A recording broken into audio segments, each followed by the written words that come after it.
La série d'investigation Becoming Brigitte touche à sa fin. Et oui, c'était hier soir le dernier épisode, a priori en tout cas, de cette série conduite par Candace Owens, épisode intitulé L'épilogue.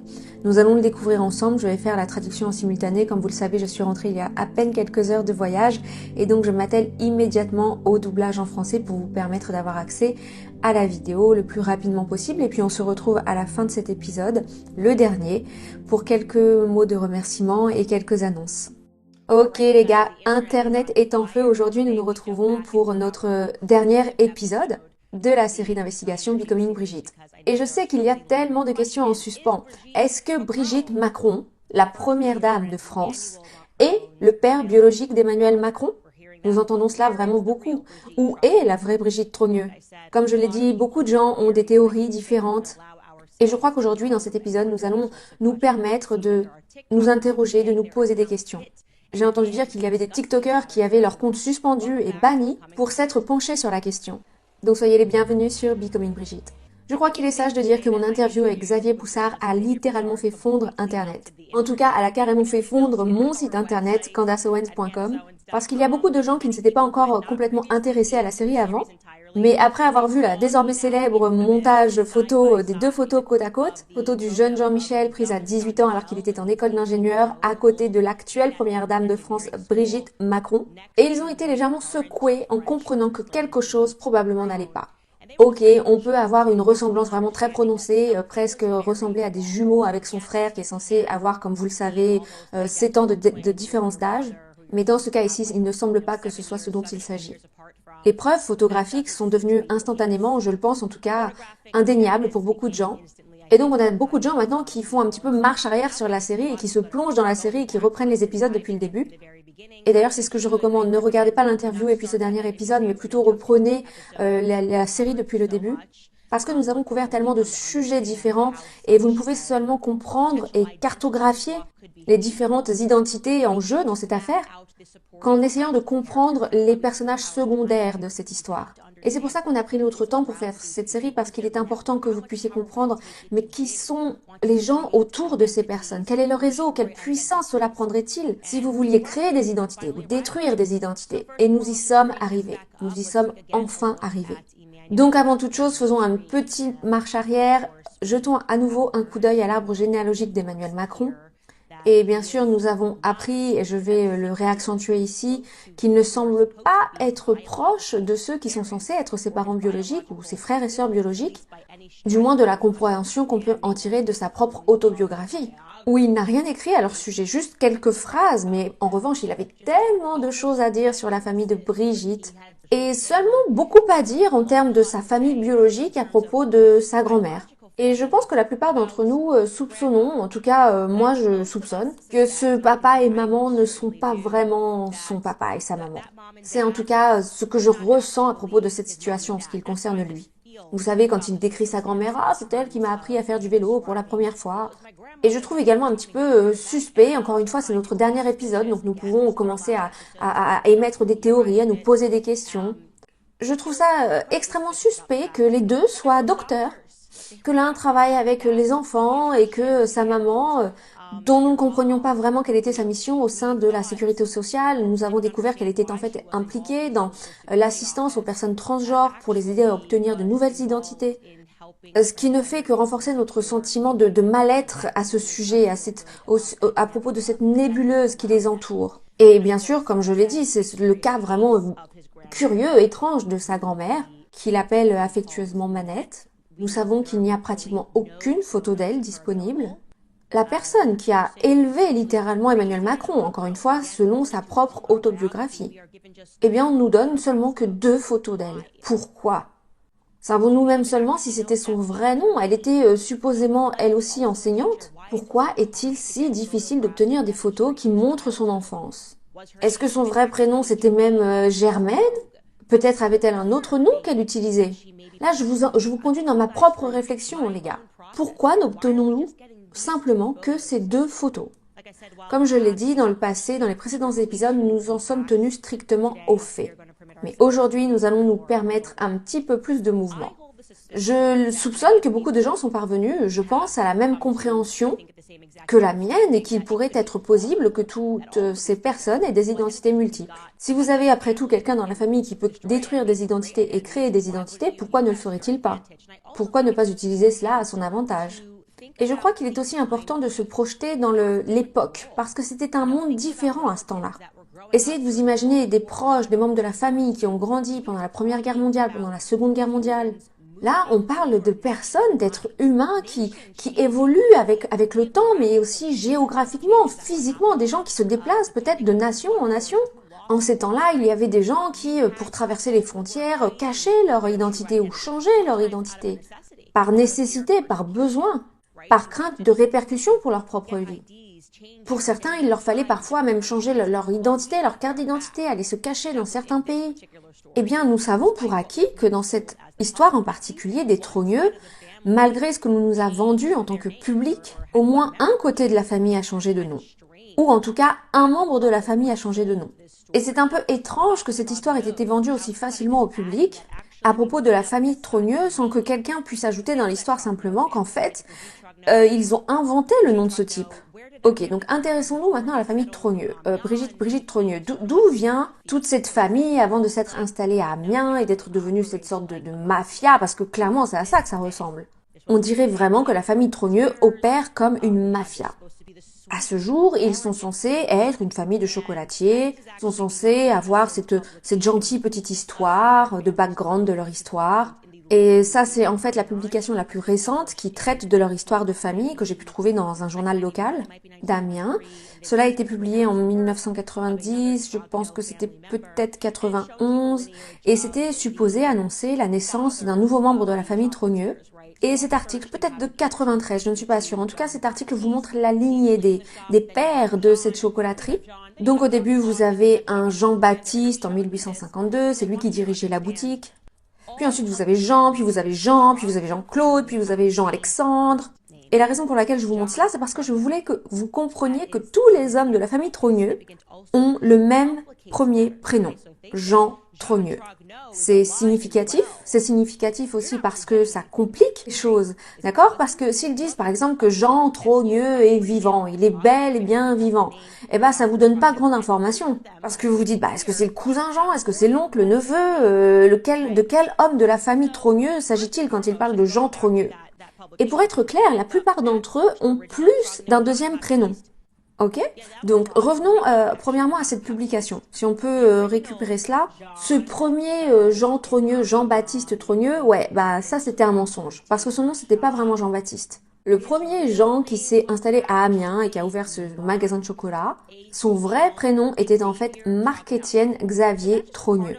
Donc c'est juste une partie de l'héritage qu'ils sont en train de décrire, qu'ils ont littéralement inventé. Et moi, je n'arrive pas à comprendre quelle est la raison ou l'objectif de ce mensonge. Encore une fois, nous savons de fait que son prénom était Marc-Étienne. Nous avons pu obtenir son certificat de naissance. Encore une fois, ce n'est pas un sujet qui est discuté. Donc là, la question, c'est juste de savoir pourquoi avoir déjà commencé la généalogie, l'héritage, avec un petit mensonge. Était-ce par rapport à la façon dont vous vouliez montrer la lignée Trogneux ? Ou une raison ou une autre pour laquelle vous avez choisi de dire ce mensonge au public pour expliquer l'héritage de la famille Trogneux? Est-ce que pour volontairement rendre l'histoire plus complexe, vous vous êtes dit de toute façon, voilà, c'est simple, on va appeler tout le monde dans la famille Jean? Pour quelle raison? Quelle serait la raison qui vous aurait poussé à faire cette décision?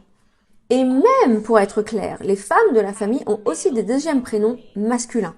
Donc on va réafficher cette photo de famille. Vous avez maintenant la photo de famille tristement célèbre, celle où on nous dit que c'est Brigitte sur les genoux de sa maman, qui ne ressemble en rien du tout à Brigitte. Mais bon, on va faire comme si sur la photo.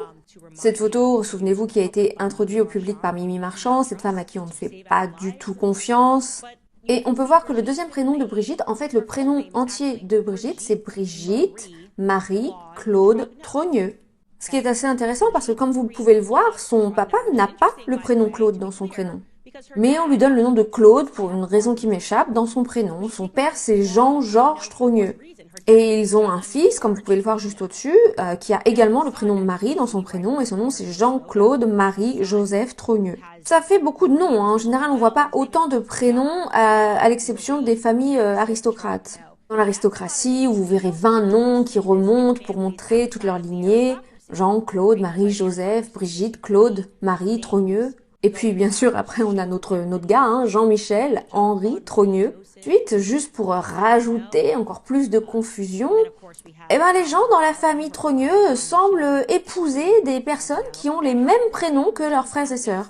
Donc bon, c'est peut-être pas hyper pertinent pour vous de prendre ça en considération, mais est-ce qu'on peut remettre la photo, s'il vous plaît, parce que je veux juste continuer à la parcourir un petit peu. Vous voyez Monique Trogneux, là, sur la droite. Elle a épousé quelqu'un qui a le même prénom que son frère. Elle a épousé quelqu'un dont le nom est Jean-Claude. Et puis Jean-Claude, Jean-Claude, qui est juste au-dessus, lui, il a épousé quelqu'un du même nom que sa petite sœur, à savoir Brigitte. Il a épousé quelqu'un qui s'appelle Brigitte. Une Brigitte qui est donc par la suite, suite au mariage, devenue Brigitte Trogneux. C'est tellement pratique et tellement déroutant. Et c'est pourquoi vous pouvez en quelque sorte vraiment aller creuser un petit peu là derrière. Et cela vous fera peut-être vous demander, tout comme moi je me suis demandé, si cette confusion est intentionnelle de leur part ou pas. Parce que si vous avez tous ces prénoms et que tout le monde a à peu près le même prénom et que ça se mélange, moi, mon cerveau me dit que ça vous rend très facile de pouvoir, voilà, vous déplacer à travers la famille et puis de partager les différentes identités. Par exemple, vous voulez obtenir une identité qui dit que vous êtes Claude Joseph, bah vous dites, bah oui, moi, dans mon prénom, il y a bien Claude Joseph. Encore une fois, je spécule ici, mais pour être clair, cette image-là, d'une façon générale, c'est pas une image avec laquelle je suis particulièrement à l'aise. Parce que comme je l'ai déjà mentionné, nous ne faisons pas confiance à Best Image. Nous ne faisons pas confiance à Mimi Marchand. Et la première fois que cette image a été présentée au public, elle a été donnée au public en étant donnée au producteur de documentaire qui a dit, souvenez-vous qu'elle avait l'impression de passer un interrogatoire avec la police. Virginia Linhart, vous vous souvenez d'elle, qui a dit qu'elle avait l'impression, souvenez-vous, que quand elle essayait de faire ce documentaire, elle a dit qu'elle n'avait jamais été interrogée d'une telle façon, qu'elle n'était pas autorisée à parler à certaines personnes, qu'on lui avait donné vraiment que très peu de photos, et que toutes les photos devaient être obtenues ou validées par Mimi Marchand. Donc c'est elle qui a donné toutes ces photos, c'est Mimi Marchand qui a donné toutes ces photos. Et l'histoire, dans les grandes lignes de Mimi Marchand, c'est d'être accusée de faux et d'extorsion. Donc moi, je commence à me poser la question, c'est quoi la spécialité de Best Image finalement? Qu'est-ce qui justifie que ce soit eux qui aient eu toute l'exclusivité sur les photos du passé de Brigitte et qu'ils n'en aient partagé que quelques-unes? Est-ce que peut-être ils sont spécialisés dans Photoshop? Parce qu'il y a quelque chose, il y a plusieurs choses en fait qui me frappent, qui me marquent, qui me sautent aux yeux. Comme plusieurs personnes d'ailleurs l'ont souligné sur internet. Vous voyez cette fille sur l'extrême droite, la Monique Trogneux, regardez ses mains. Ça a l'air bizarre. Qu'est-ce qui se passe avec sa main? On dirait qu'il y a beaucoup trop de doigts. On dirait qu'elle a genre 6 doigts, dont 3 d'entre eux sont complètement... qui bougent pas, quoi.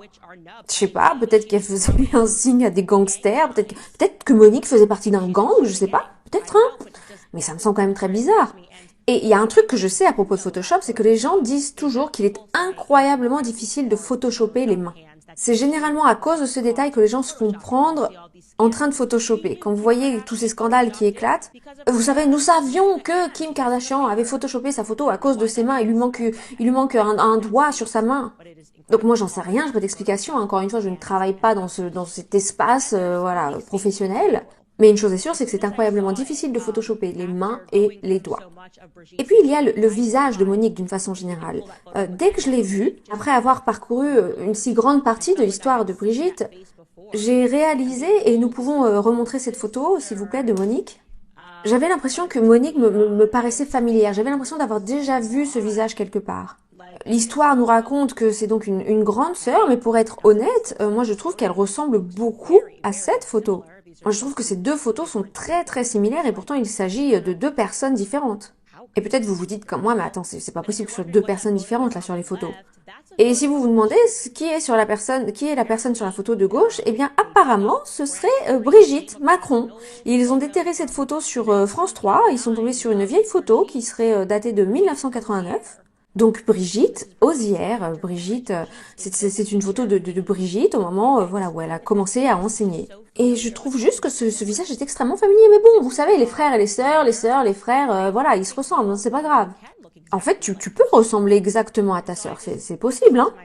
Donc moi je me suis dit, ok, essayons de voir les photos actuelles de Monique, voir à quoi elle ressemble. Peut-être qu'elles sont toutes les deux sosies en fait. Elles sont toutes les deux vivantes aujourd'hui, donc ça ne devrait pas être vraiment difficile de trouver des photos de Monique. Et en fait, bah si, c'était très difficile de trouver des photos de Monique malgré son mariage avec un milliardaire ayant réussi dans l'automobile à Amiens. Et donc voilà, Monique Trogneux épouse ce gars, bon encore une fois c'est pas important pour vous de vous souvenir de ça, qui s'appelle donc Jean-Claude et qui possède une grande entreprise automobile, une super grande entreprise automobile en France, le gars est super riche. Mais bon, elle a juste jamais pris photo de toute sa vie entière, à part cette photo. Pas de photo de mariage, rien. Et Xavier Poussard m'avait prévenu, parce que moi, je lui ai envoyé des SMS, je lui ai envoyé des textos, je lui disais, mais comment c'est possible? Je veux dire, allez, comment? C'est pas possible, cette histoire. Je veux dire, c'est pas possible. Comment tu peux épouser un milliardaire, épouser quelqu'un qui vit... Et puis, tout simplement, pas de photo. Non, il n'y a pas de photo. Je veux dire, genre juste une photo de son mari. Alors ok, je comprends la vie privée, la sphère privée, mais juste une photo, quoi. Et Xavier m'avait prévenu, il m'a dit ne commence pas à essayer de creuser dans ces trous de lapin là, parce que à un moment donné, plus rien ne fait sens. Dès que tu vas commencer à vraiment t'intéresser à l'histoire et à regarder l'histoire, tu vas réaliser que rien de tout cela n'a du sens. Et c'est exactement ce qu'ils veulent. Ils veulent vous rendre fou pour confirmer que ce qui devrait être des choses très basiques de la vie, eh bien, pour une raison quelconque, ça devient impossible de le faire, impossible. Et malgré le rang social, voilà, les noms importants impliqués dans cette famille, leur proximité avec le pouvoir, eh bien, il est pratiquement impossible de confirmer quoi que ce soit. Donc moi, je voulais juste avancer, donc j'ai mis ce sujet de côté. Mais il y a vraiment quelque chose qui, selon moi, est très bizarre, qui fait aucun sens. Et j'aimerais inviter le public à se lancer dans ce mystère.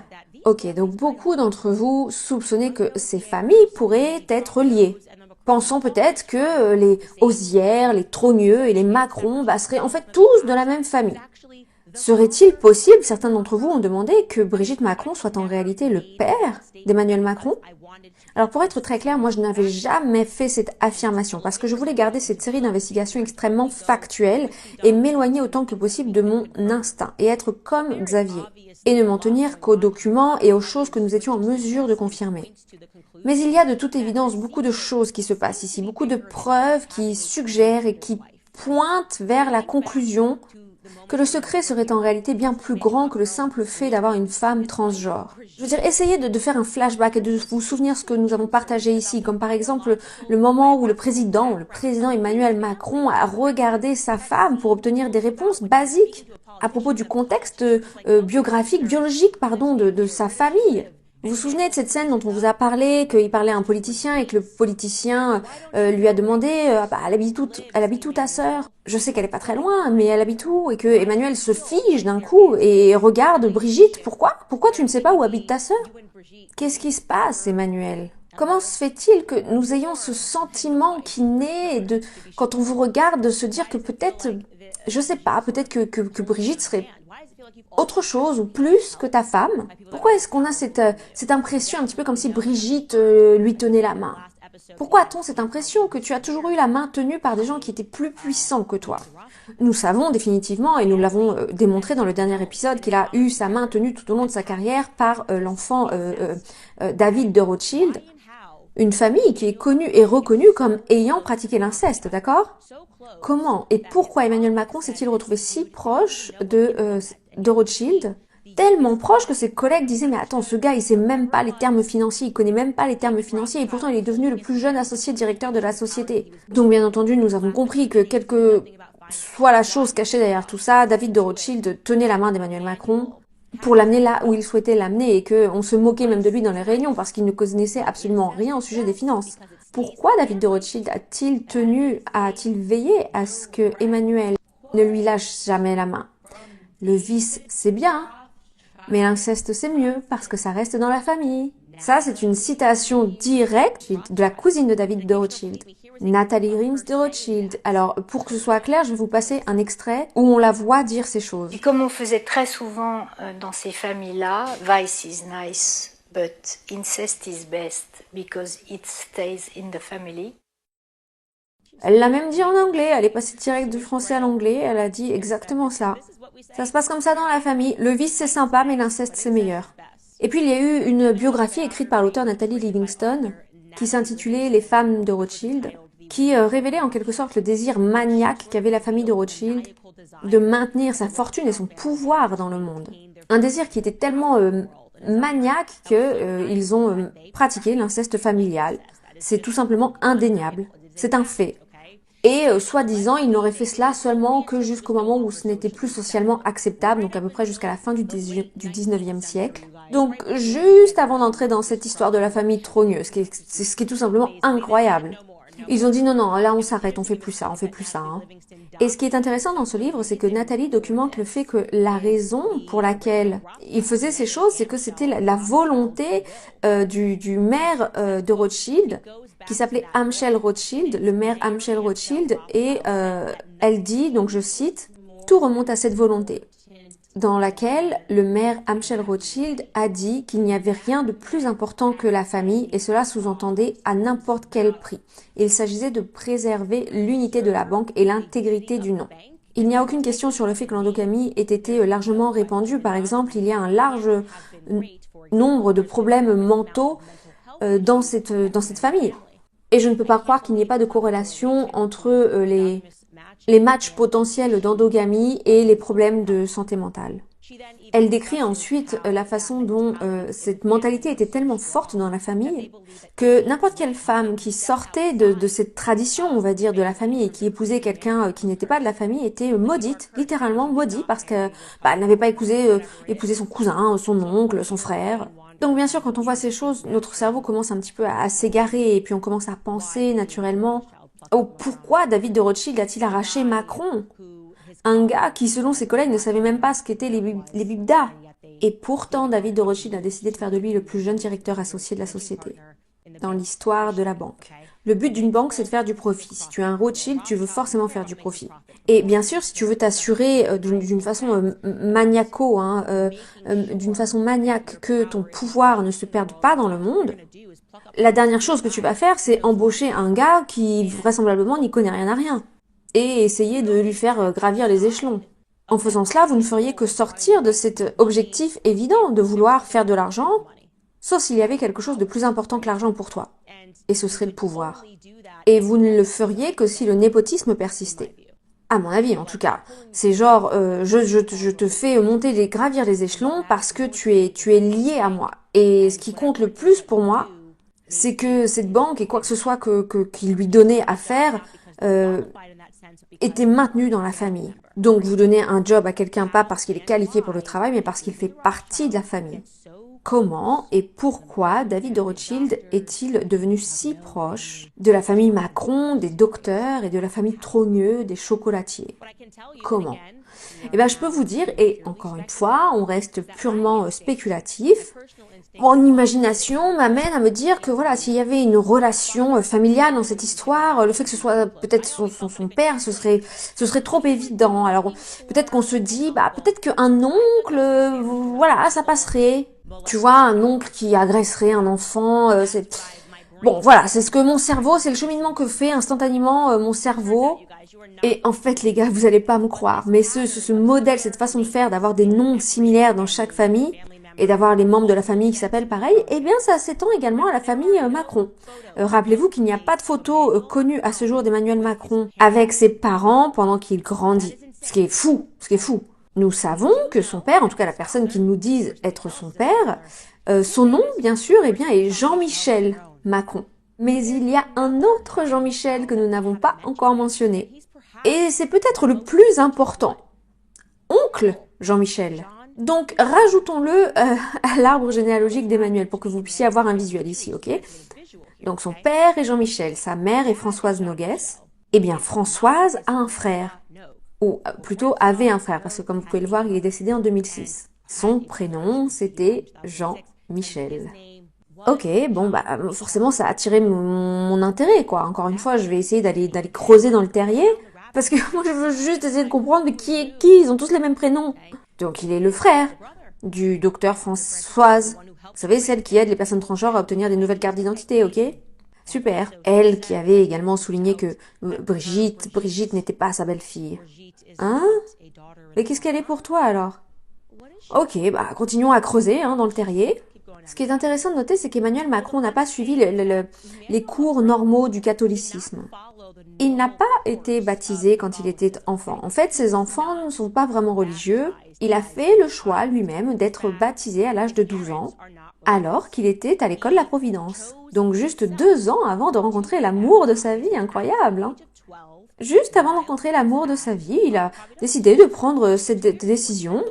Il a pris la décision de passer par le baptême, et c'est une chose bizarre, enfin non, pas bizarre, c'est une chose remarquable. C'est une chose remarquable pour un enfant de 12 ans à faire sans aucune surveillance parentale. Et ce qui est intéressant et que nous n'avons pas encore mentionné avant, c'est qu'il a choisi son oncle, Jean-Michel, pour être son parrain. Et le baptême, vous savez, c'est pas censé être juste un acte de vanité. Je sais qu'aujourd'hui ils le sont devenus. Je vais choisir un parrain, voilà, une marraine. Et puis en fait, bon, j'ai aucune foi en Dieu, aucune foi en la religion, mais bon, je pense juste que ce serait cool, quoi. C'est un peu l'interprétation moderne du baptême aujourd'hui, quoi. Mais ça a en réalité une signification spirituelle importante. Cette personne est censée être sélectionnée pour être la personne qui vous guidera spirituellement tout au long du reste de votre vie si quelque chose arrivait à vos parents. C'est une personne à laquelle vos parents feraient confiance pour vous guider spirituellement pour le reste de votre vie. Et Emmanuel Macron a choisi Jean-Michel Noguès, son oncle. Ok, donc je vais vous lire un passage directement du livre de Xavier Poussard. Et il a écrit, je cite, « Un personnage en particulier a retenu mon attention. C'est l'oncle maternel d'Emmanuel Macron, Jean-Michel Noguès. Il était important. Emmanuel Macron l'a choisi comme son parrain quand il a décidé de se faire baptiser. Le rôle de la marraine, de toute évidence, est tombé entre les mains de Manette. Il est né le 25 décembre 1940 à Nevers et est décédé le 6 octobre 2006 à Amiens. Michel Noguès n'était pas un simple médecin généraliste. Il était un membre éminent du conseil d'administration de la faculté de médecine d'Amiens, comme l'indique sa nécrologie publiée par ses collègues dans le Courrier Picard.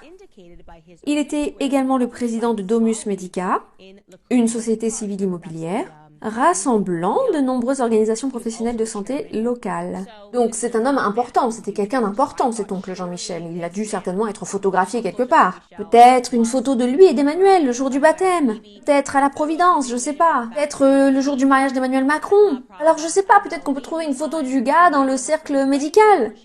Et vous n'allez pas y croire les gars. Enfin si, bien sûr que vous allez y croire.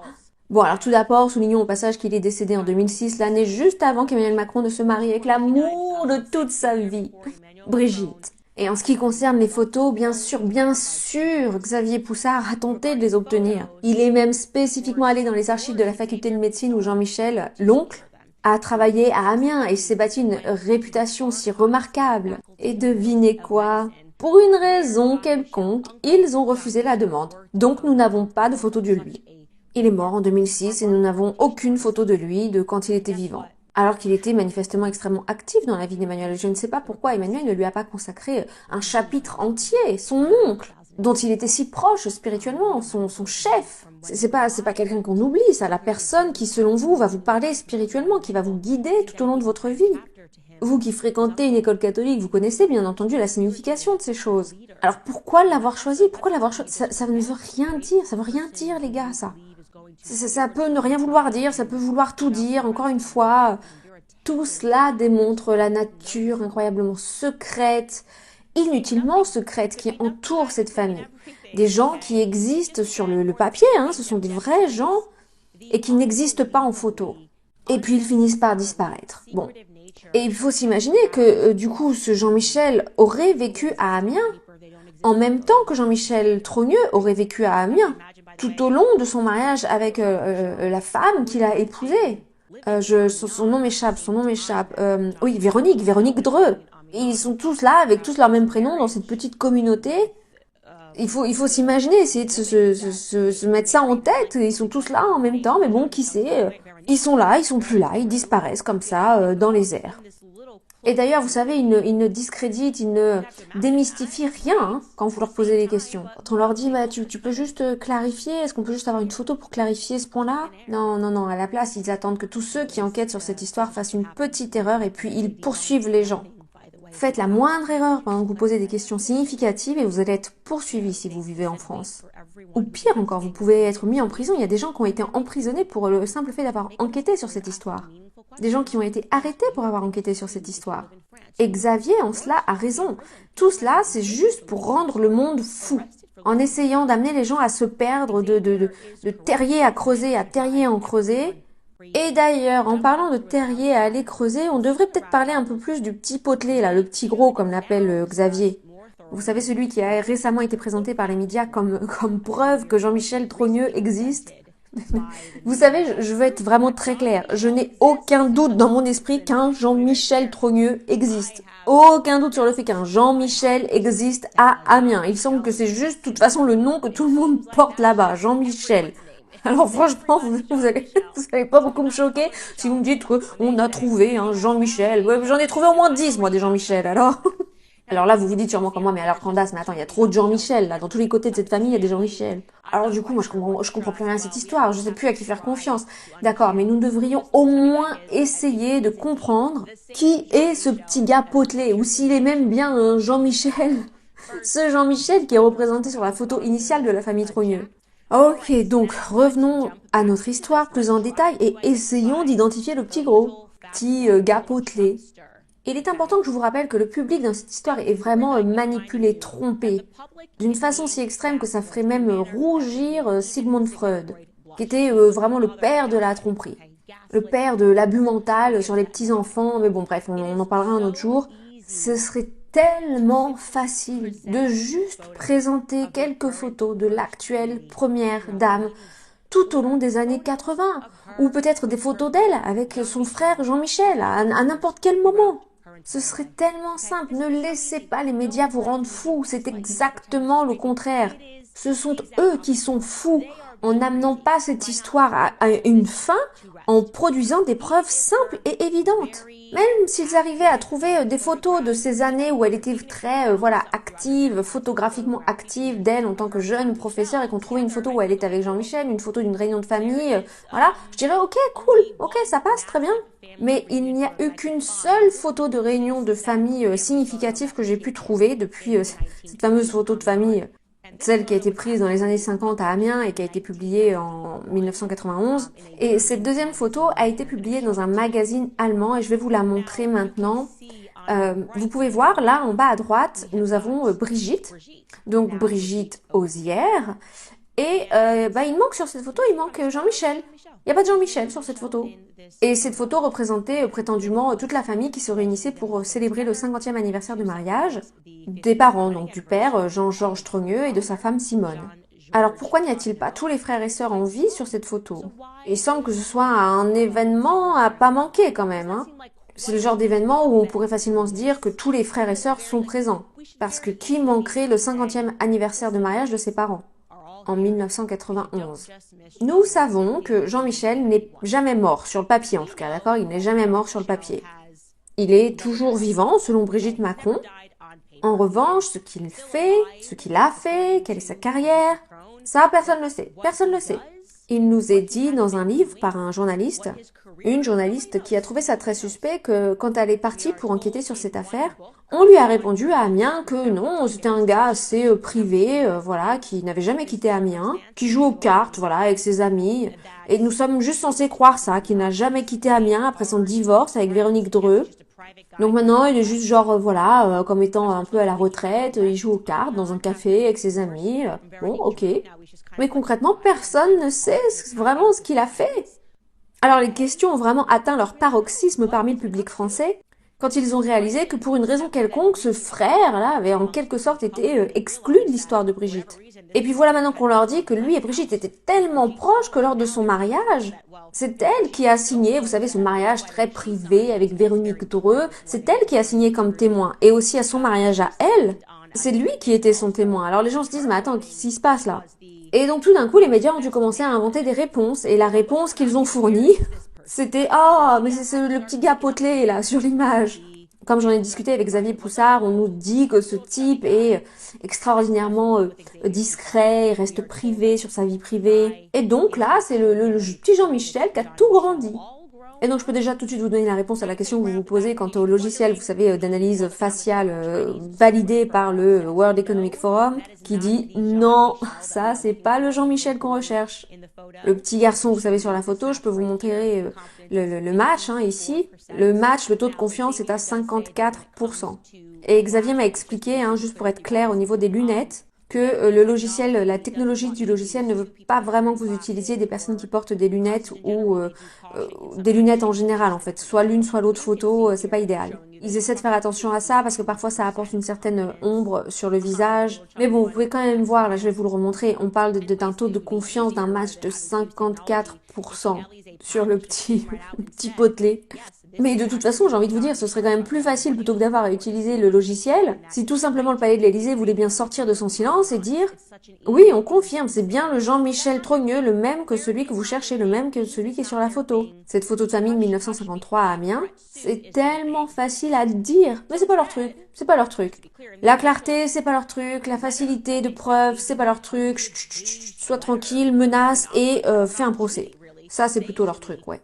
Donc, au lieu de ça, juste pour être clair, dans la lettre initiale qu'ils m'ont envoyée, vous savez, cette fameuse lettre de 100 pages, où ils ont eu une opportunité vraiment pour me dire ne publie pas ta série parce qu'on vous dit que ce Jean-Michel que tu cherches, ce petit garçon-là, il est bien vivant et ils auraient juste pu me fournir quelques photos de ces années disparues, les missing years, comme on dit, mais non. Ils n'ont pas saisi cette opportunité.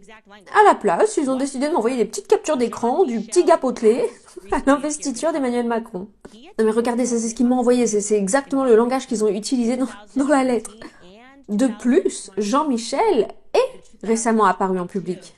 Il a assisté à l'inauguration à l'investiture de 2017 et de 2022 du président Emmanuel Macron. Pendant ton apparition du 12 juin 2024 sur l'émission de Piers Morgan Uncensored, tu as fait un pari avec Piers Morgan de 100 000 $ qu'il serait incapable de trouver une photo de Jean-Michel Trogneux, impliquant que cela réfuterait vos fausses affirmations. Ci-dessous sont des images accessibles au public de Jean-Michel Trogneux tirées de vidéos de l'investiture du président Macron en 2017 et en 2022. Vous verrez que Jean-Michel n'est pas seulement présent, mais qu'il est également présent aux côtés de Brigitte Macron. Il s'agit là de la preuve concluante que vous recherchiez pour réfuter vos affirmations. D'accord, ok, donc ça c'est super. Non, remettez la photo une seconde s'il vous plaît. C'est juste incroyable pour plein de raisons différentes. C'est incroyable que le palais de l'Élysée, plutôt que de nous donner un document, un passeport, voilà, avec les informations sensibles noircies, moi peut-être un permis de conduire ou quoi que ce soit, voilà, qui serait une forme de photo d'identité un petit peu officielle, quoi. Ou juste peut-être une photo de qui grandissaient ensemble. Parce que c'est bien là le fond du problème. Non, il m'envoie des captures d'écran de l'inauguration avec un gars comme ça en arrière-plan. Et oui, ça y est, c'est tout démystifié. Jean-Michel existe. Comme je l'ai dit, il y a genre 27 Jean-Michel. Alors j'ai aucun doute sur le fait qu'un Jean-Michel Trogneux existe quelque part à Amiens. Il y en a probablement 20 même. Mais bien sûr, ils ont dû me prendre pour une imbécile, Sauf que moi, j'ai déjà compris leur petit jeu. Vous savez, les noms, et puis tout dépend de la façon dont vous allez leur formuler vos questions. Ça ne veut absolument rien dire de me dire qu'un Jean-Michel existe. En revanche, cela signifierait tout s'ils étaient capables de prononcer une réponse claire, mentionnant clairement qui est ce Jean-Michel. Et c'est la façon dont nous avons procédé avec eux. Nous leur avons posé vraiment des questions claires afin qu'il n'y ait aucun malentendu possible. Et on leur a dit que s'il y avait une évidence claire, nous publierons un démenti. Nous avons écrit parce que les Macron questionnent en fait l'essence des opinions et du rapport de Candace. Nous aimerions leur offrir l'opportunité de pouvoir présenter leur version de l'histoire et de clarifier les rumeurs dans la presse. Pour ce faire, nous vous offrons la date et l'heure de votre choix pendant les mois de janvier, février et mars 2025 pour une interview entre Candace et vos clients. Candace, son producteur et son vidéaste voleront jusqu'en Europe et prévoiront un traducteur, un studio dans lequel les Macron pourront répondre aux questions. Comme vous le savez, la première façon de remédier à une plainte pour diffamation, c'est l'atténuation en utilisant des opportunités disponibles pour contredire ou corriger l'erreur qui a été faite afin de minimiser l'impact sur la réputation de ce que l'adversaire aurait prétendu. Nous vous offrons donc cette opportunité. Pour faciliter cette interview, nous vous offrons les questions suivantes en avance. Donc on leur a donné cette opportunité des semaines avant de commencer la série pour répondre à une question spécifique sur Jean-Michel à l'inauguration. Et voici la question que nous leur avons posée. J'attire votre attention sur la question numéro 3. Est-ce que l'homme que vous avez montré à l'inauguration du président Macron de 2017 et de 2022 est le même individu qui est pris en photo à l'extrême gauche de la photo de famille des Trogneux prise à Amiens? Et ouais, je suis bien au courant de vos petits jeux. Alors allez pas m'embrouiller avec vos prénoms. Dites-moi juste s'il s'agit de la même personne. Et bien sûr, les gars, on n'a plus jamais entendu parler d'eux.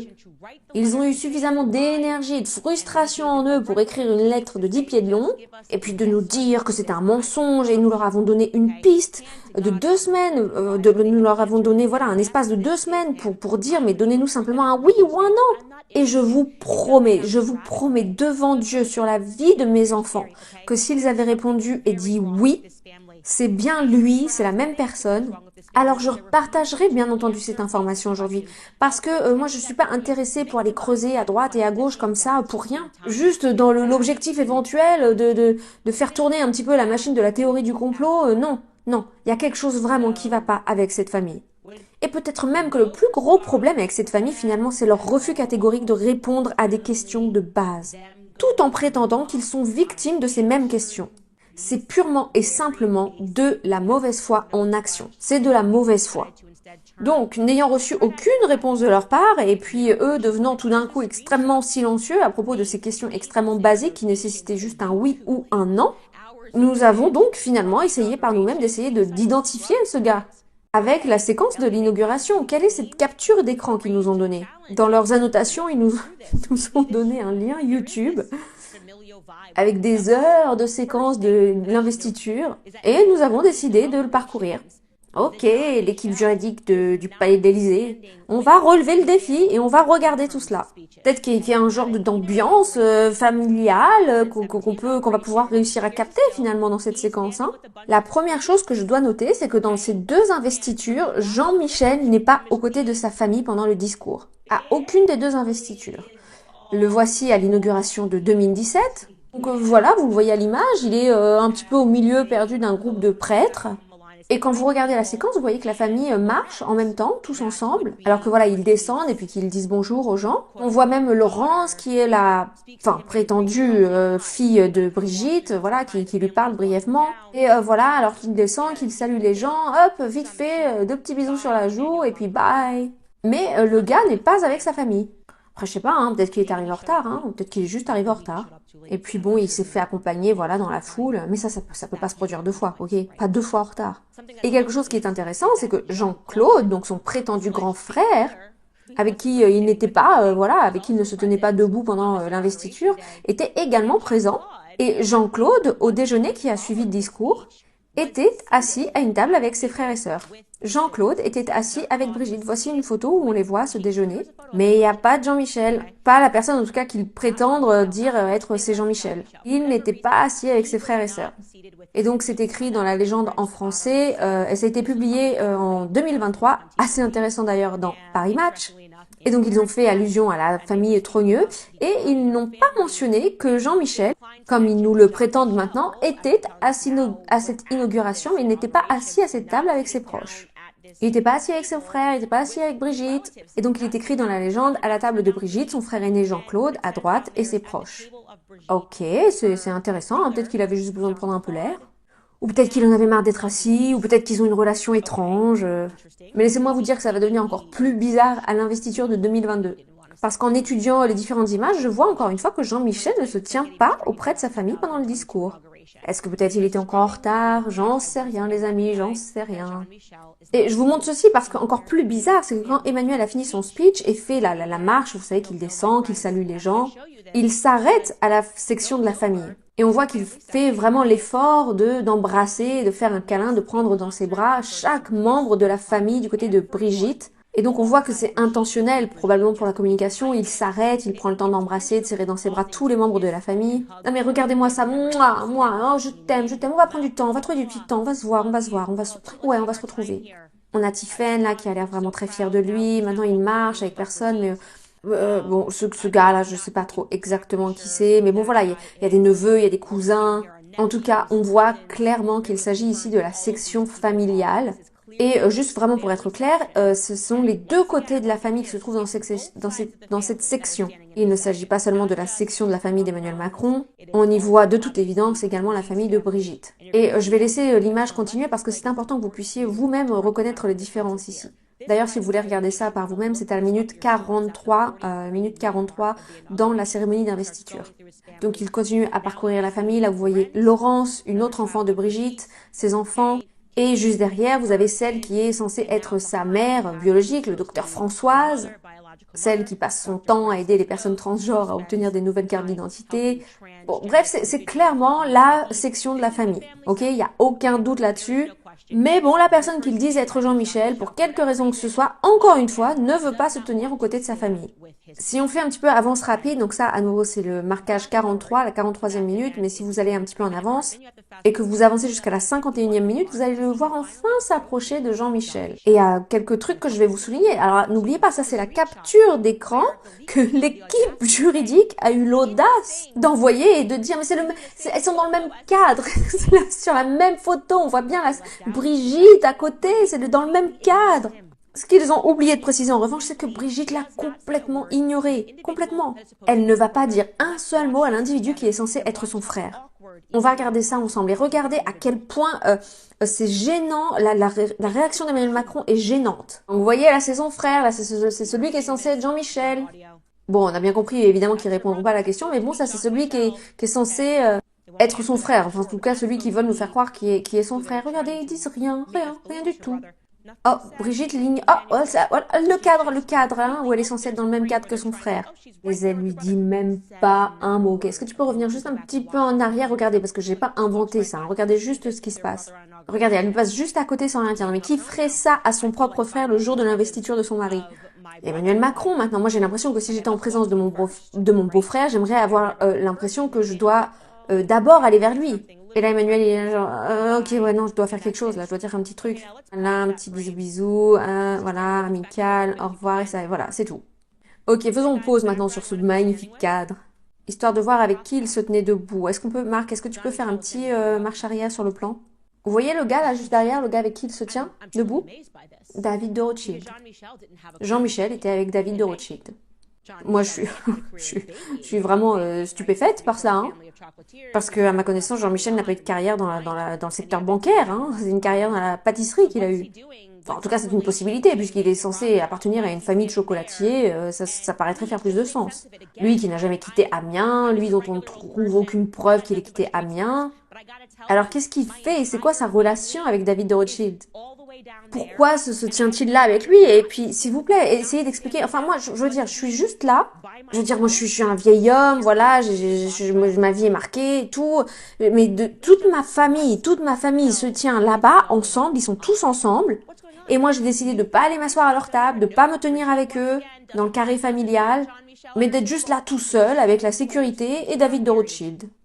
Mesdames et messieurs, que se passe-t-il?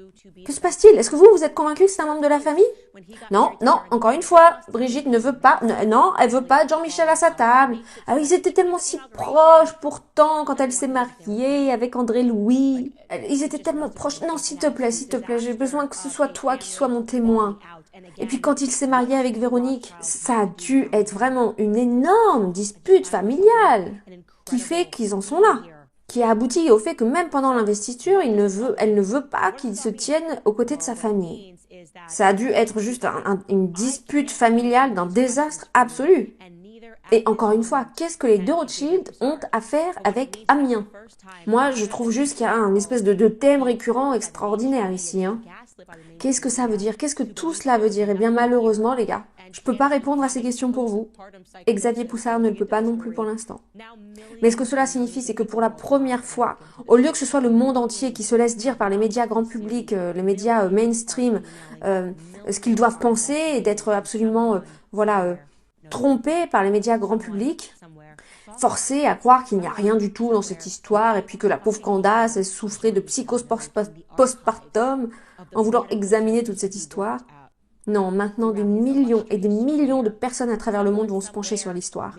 Des millions ont regardé cette série, des millions envoient des courriels, des millions enquêtent. Et quelqu'un, quelque part, sait quelque chose. Quelqu'un, quelque part, a vu quelque chose. Quelqu'un, quelque part, peut trouver une photo de Jean-Michel. Non pas dans les archives des centres médicaux dans lesquels il a travaillé tout au long de sa vie et son illustre carrière, Jean-Michel Noguès, mais peut-être que quelqu'un quelque part reconnaît peut-être quel Jean-Michel ça peut bien être ici sur la photo. Quelqu'un quelque part a peut-être la réponse au mystère de ce qui est arrivé à Brigitte Trogneux. Où est Brigitte Trogneux? Est-ce qu'elle a peut-être changé de nom? Est-ce qu'elle est décédée jeune, après avoir mis au monde des enfants? Je ne sais pas les réponses à ces questions. Il nous a fallu des gens comme Xavier Poussard et Natacha Ray. Il aura fallu près d'une décennie de leur vie pour nous amener jusqu'à ce point. Et beaucoup d'entre eux sont même allés jusqu'à renoncer à leur liberté. Natacha Ray combat et se débat avec le diagnostic d'un cancer et peut-être torturée par la mafia Trogneux. La mafia Trogneux, comme moi je la décris. Parce qu'ils agissent vraiment comme une mafia. Dès que vous commencez à fouiller dans leurs histoires, ils sont là en mode on va légalement vous harceler. Si vous commencez à poser des questions, nous ce qu'on préfère faire plutôt que de répondre à la question, c'est vous enterrer sous le poids des démarches juridiques. Elle a consacré plus d'une décennie de sa vie à faire des recherches. Et maintenant nous avons tous les outils en main pour pouvoir ouvrir cette histoire. Et donc, si vous avez des informations sur cette famille, peut-être que vous êtes quelqu'un qui est actuellement assis en Algérie et puis vous vous dites « Ouais, non, moi je me souviens de lui, je me souviens. Ce qui est en train de se passer en Algérie actuellement, peut-être que vous êtes allé à l'école avec Jean-Michel Trogneux. Et puis peut-être aussi que vous êtes dans l'armée française et que vous vous apercevez qu'il y a quelque chose d'étrange avec l'accès au dossier parce que il y a un dossier militaire. Un dossier militaire, il existe à propos de Jean-Michel Trogneux, mais il est verrouillé. Un dossier qui est pourtant censé être mis à la disposition ouverte du public, mais qu'ils refusent de rendre disponible et ils ne veulent tout simplement pas nous expliquer pourquoi. À la place, ils veulent juste nous tromper complètement en disant mais non, il est très très privé, il est très pudique sur sa vie privée, il fait très attention. Oui d'accord, bon il va à l'inauguration, mais il est tellement discret qu'il veut même pas être avec sa famille ou s'impliquer de quelque façon que ce soit avec eux. Non, il préfère rester avec David de Rothschild. Aidez-moi les gars, aidez-moi. Si vous avez des informations, envoyez-les à info@candace.com. Pardon, info@candaceowens.com. C'est mon instinct. Oui, tout à fait. Je suis d'accord avec ceux d'entre vous qui sont en train de commenter, qui commentent en ce moment et qui disent que nous sommes potentiellement en train de regarder à une histoire d'inceste. Moi, c'est mon instinct. Je pense que ça doit être un secret si grand que ça explique leur façon de réagir. Parce que ce type de violence, dans la façon dont ils traitent les journalistes notamment, c'est vraiment une violence émotionnelle de faire ce genre de choses. Et ils le font comme s'ils savaient que le vice c'est bien, mais l'inceste c'est bien meilleur, et que les choses doivent rester en famille. Ok les gars, maintenant je vais voir certaines de vos questions qui arrivent en ce moment. J'espère que je suis bien équipée pour y répondre. Cette personne écrit, je viens juste d'avoir le livre Becoming Brigitte aujourd'hui, j'ai trop hâte de le lire. Et merci pour tout le travail que les gars vous faites, franchement cette série c'est super. Franchement je vais vous dire, cette série, ce podcast, c'est juste qu'une petite fraction du travail que Xavier Poussard a fait et a mis dans son livre.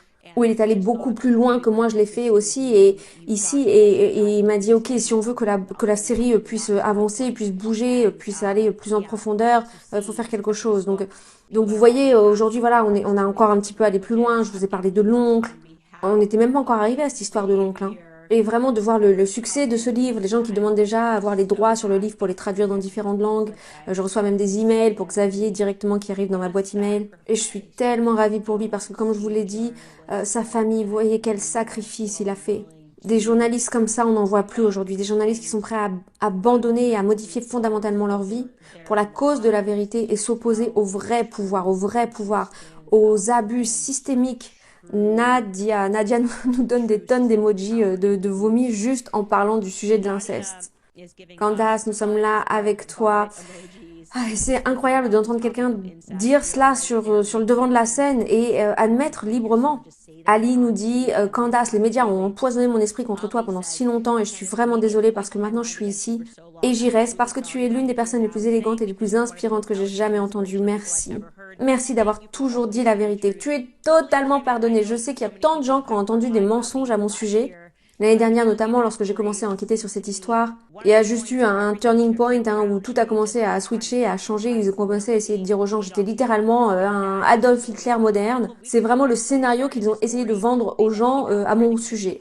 Et il y a juste quelques semaines, juste avant que la série sorte, ils ont même essayé de convaincre le public ici aux États-Unis que c'était moi qui inspirais les fusillades dans les écoles. Et vraiment, c'était hallucinant de voir ce que les médias étaient capables de faire à quelqu'un quand la personne s'approche à ce point de la vérité. Et je pense que tous, à des niveaux différents, il faut vraiment nous remettre en question et commencer à questionner, à remettre en question notre relation avec les médias. Ma prise de conscience, Ali, s'est passée un petit peu plus tôt que la vôtre, mais j'ai eu aussi ce moment, j'ai cru tout ce que je lisais dans la presse, parce qu'on se dit qu'en fait on serait fou, on serait dingue de penser que les médias puissent à ce point protéger tout ce qui est maléfique, tout ce qui est mal dans ce monde, et préféreraient attaquer ceux qui font le bien, ceux qui disent le bien. Et malheureusement pourtant, c'est la situation dans laquelle on semble être aujourd'hui. Et c'est une belle chose de se réveiller et d'avoir surtout l'humilité d'admettre qu'on a eu tort. Et peu de gens ont ça. Vous savez, les gens disent «Ah, ça fait des années que je dis ça, donc je suis obligée de maintenir le cap maintenant». Donc bienvenue, je suis très heureuse de vous avoir ici. Il y a Wave qui écrit «Tu es super». Merci les gars, vraiment pour les compliments. J'en avais besoin, j'étais tellement fatiguée aujourd'hui. Vous savez, quand on est enceinte, on a des jours avec, on a des jours sans. Et ce matin, c'était ce genre de matinée où je me disais «Non, j'ai pas la force de le faire, j'ai pas la force». Et maintenant, grâce à vous, je me sens vraiment beaucoup mieux. Il y a Michel qui écrit «Alors, vendredi soir, qu'est-ce que tu vas sortir? La fausse lune, MK, quel sujet tu vas aborder?» Donc oui, j'ai annoncé que demain, donc ce soir, vendredi, j'annoncerai ma prochaine série. Et c'est vraiment énorme. Nous n'allons pas la commencer demain, mais je vais l'annoncer demain. Donc croyez-moi, vous ne voudrez pas manquer l'épisode de vendredi. Donc elle essaie de deviner, est-ce que c'est Epstein? L'homme a-t-il marché vraiment sur la Lune? JFK? L'acte de naissance d'Obama? J'aime trop, j'aime trop vos suppositions, mais vous devrez attendre la révélation. Alison vient juste de faire un don pour soutenir ce programme, donc merci beaucoup. Et après, la série de questions-réponses se poursuit un petit peu. Il y a quelqu'un qui pose une question de se dire est-ce que peut-être il faudrait pas se pencher du côté de Mimi Marchand parce qu'elle a été tellement proche de la famille, elle a certainement accès à des informations et étant brouillée avec les Macron, peut-être qu'elle serait disposée à partager ces informations et Candace lui répond que pour l'instant, Mimi est en plein procès, qu'elle va potentiellement être condamnée, qu'elle est au sein d'un énorme scandale avec l'affaire Sarkozy et que pour l'instant, elle n'a pas d'autres informations et vraisemblablement, elle ne veut pas trop aller sur cette piste-là. Il y a quelqu'un qui écrit, il y avait Macron qui était en live TikTok hier et la seule chose qu'on pouvait lire dans les commentaires en masse, c'était ton prénom, Candace. Fantastique, je suis trop contente déjà de découvrir ça. Il est actuellement dans une vraie crise, en plein milieu d'une crise de relations publiques et il essaie de toutes ses forces de s'en sortir mais c'est maintenant trop tard. Le scandale est maintenant officiellement trop gros. Et à mon humble avis, Emmanuel Macron doit absolument démissionner de ses fonctions. Parce que, Emmanuel, vous avez menti à plusieurs reprises aux Français. Vous avez harcelé des journalistes, vous êtes un monstre. Et pas un monstre de votre propre fait, malheureusement, parce que vous avez été ciblé quand vous étiez petit. Et pour être honnête, une partie de moi se sent mal pour vous, a de la peine pour vous, mais vous êtes un dommage collatéral. Et ce que vous avez fait par la suite est absolument impardonnable. En tant que leader d'un pays, ce que vous faites est impardonnable. Et plus personne vous prend au sérieux maintenant. Et il va bientôt se rendre aux États-Unis, mais personne n'y croit. Quelle que soit l'ombre qui est derrière vous, laissez-la passer par-dessus vous et laissez-la avoir une conversation avec le président Trump parce que c'est vous, parce qu'on sait que c'est pas vous qui prenez les décisions, que vous n'avez été juste créé que pour la fonction. Vous n'êtes pas réel, vous n'avez aucune pensée de vous-même. Vous êtes vraiment le candidat marionnette. Et laissez-moi vous dire que vous n'avez absolument aucun pouvoir. Et d'ailleurs, c'est la raison pour laquelle je n'ai absolument pas eu peur de vous quand vous avez envoyé cette lettre. Parce que pour moi, vous êtes absolument personne. Ce que je ressens en revanche, c'est votre peur d'être vu, d'être pris en fait la main dans le sac. Et ce qui me terrifie, c'est ce que les gens ont écrit à propos de toi, à propos de vous, vos propres gens, les Français, qui vous ont décrit bien souvent, bien dans de nombreux articles de presse, comme étant un psychopathe. Les gens vous ont décrit comme étant presque psychopathe, comme ayant aimé faire du mal aux gens pendant toute la période Coco. Et je me demande à quel point ton enfance, votre enfance, Emmanuel, avec la personne avec qui vous êtes aujourd'hui marié, a eu un impact sur vous. Et donc ensuite, Candace finit avec une dernière question, et puis elle dit à quel point elle est bénie d'avoir pu rencontrer, croiser le chemin de Xavier Poussard. Elle est reconnaissante également d'avoir eu le courage de pouvoir regarder à cette situation et avoir littéralement été mutilée, caricaturée, blessée, traitée de folle par tous les médias et que cela ne l'ait finalement encouragée que davantage à s'impliquer dans la cause. Et donc elle remercie son public par la suite et j'aimerais voilà en faire de même. Je crois qu'on a beaucoup de points de similitude avec Candace. Comme je l'ai dit dans de précédentes vidéos, je ne suis pas d'accord avec tous les sujets qu'elle aborde. Il y a voilà certaines théories sur lesquelles moi je ne m'aventurerai pas et sur lesquelles j'ai un avis divergent du sien. Mais je crois que caractériellement parlant, en tout cas, on est assez similaires. Et tout comme elle l'a fait à la fin de sa vidéo d'hier soir jeudi, donc là vous verrez ma vidéo, elle sera publiée aujourd'hui vendredi, j'aimerais prendre quelques instants pour remercier toute cette nouvelle communauté qui s'est construite grâce à cette série Becoming Brigitte, de façon totalement surprenante. Je l'avais pas du tout anticipé. La première vidéo que j'ai faite, je l'ai faite un petit peu voilà par-dessus l'épaule comme on dit, en disant bah j'avais l'impression qu'en fait il n'y avait pas de traduction.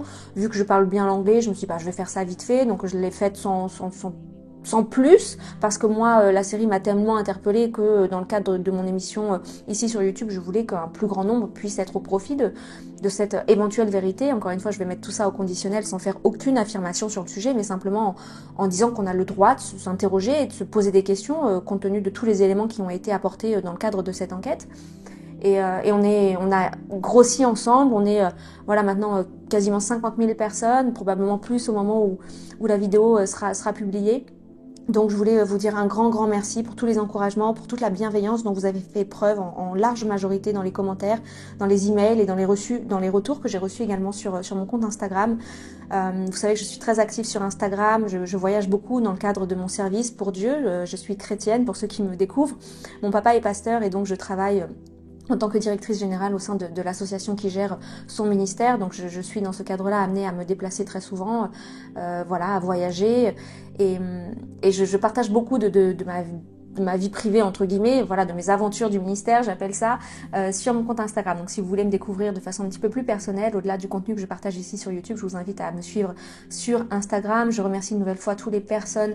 Vraiment, j'avais presque envie de pleurer parfois quand je voyais certains qui m'ont envoyé des dons, juste pour me remercier, juste pour m'encourager, des gens qui ont bien conscience du temps, des heures et des heures que cela a demandé de pouvoir voilà, traduire, doubler, certains disent, appelez ça comme vous voulez, pouvoir vous fournir ce petit cadeau en français pour qu'il puisse être connu par un maximum de personnes.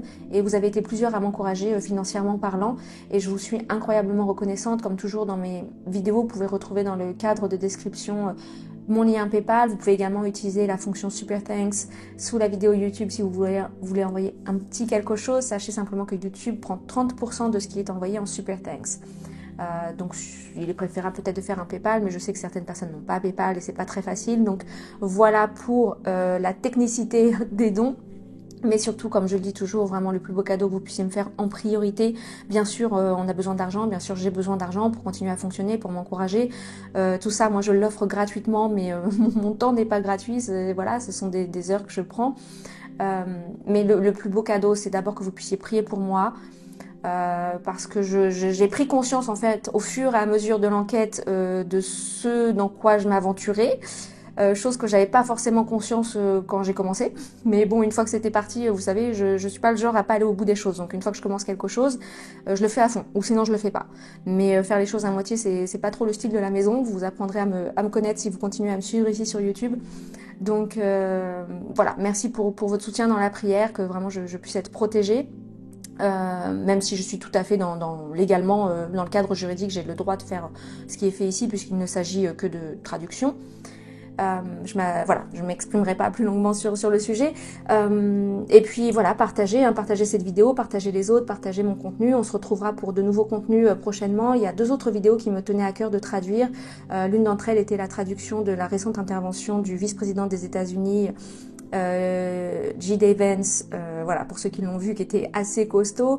L'autre vidéo, il s'agit d'une vidéo récente du pasteur Chris Oyakhilome qui a parlé de la signification de l'arrivée de Trump au pouvoir par rapport au temps qu'on qualifie des temps de la fin dans lesquels nous sommes et qui a vraiment percuté mon esprit. Donc je vais essayer de vous faire ça prochainement, je ne le promets pas, donc ne me prenez pas au mot, je vais essayer, sinon je dirais je vais le faire. je vais essayer de le faire, c'est en projet et en tout cas on se retrouvera forcément pour de nouveaux contenus. Je vais reprendre progressivement un petit peu le rythme normal voilà, de ce que je faisais ici sur cette chaîne, sur les sujets qui m'interpellent, qui percutent mon esprit ou et mon cœur. Comme j'avais l'habitude de le faire avant, laissez-moi un petit peu de temps, cette série a pris beaucoup de temps. J'étais également en déplacement aux Antilles, ça m'a donné pas mal de retard dans mon travail, donc laissez-moi quelques jours pour reprendre un rythme normal des choses. C'était beaucoup de blabla, mais c'est la fin, donc ceux qui sont restés, je vous remercie. C'est aussi pour apprendre à faire un petit peu plus ample connaissance avec les gens qui me rejoignent ici pour la première fois.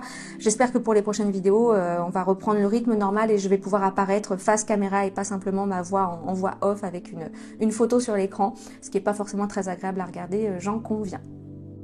Pour conclure, nous sommes ensemble pour la défense de la vérité, pour la justice. Vous savez, je le répète, depuis le début de la création de cette chaîne, il y a quelques mois, nous vivons, que vous soyez croyants en Dieu, en Jésus ou pas, je pense qu'on est tous d'accord pour dire que nous vivons des temps qui sont en tout cas confusants, questionnables, qui interrogent. Moi je le sais en tant que chrétienne ce que tout cela signifie et donc je m'efforce de partager sur mes réseaux la signification des événements que le monde traverse actuellement et qui malheureusement, je suis désolée de vous le dire, mais vont devenir de pire en pire, de plus en plus grave, de plus en plus difficile. Les temps vont devenir de plus en plus difficiles, les années qui arrivent vont être cataclysmiques à mon humble avis et je m'efforce de vous inviter à faire une vraie découverte avec Dieu, avec Christ, en tant que votre sauveur, en tant que votre Seigneur, parce que croyez-moi, si vous n'avez pas Jésus dans votre barque pour les années qui viennent, les proches mois même qui arrivent, la vie risque d'être vraiment difficile pour vous et je ne vous le souhaite pas. C'est la raison de mon combat ici sur YouTube, en ayant, comme j'aime à le dire, la tête dans le ciel, mais les pieds bien sur terre. Les pieds bien sur terre, croyez-moi. Voilà, j'ai fini, j'ai tellement de choses à vous partager, mais on se retrouvera dans une prochaine vidéo. Si vous regardez cette vidéo au moment de la publication, eh bien écoutez, je vous souhaite un très bon week-end à tous et je vous dis à très bientôt. Que Dieu vous bénisse, bye bye.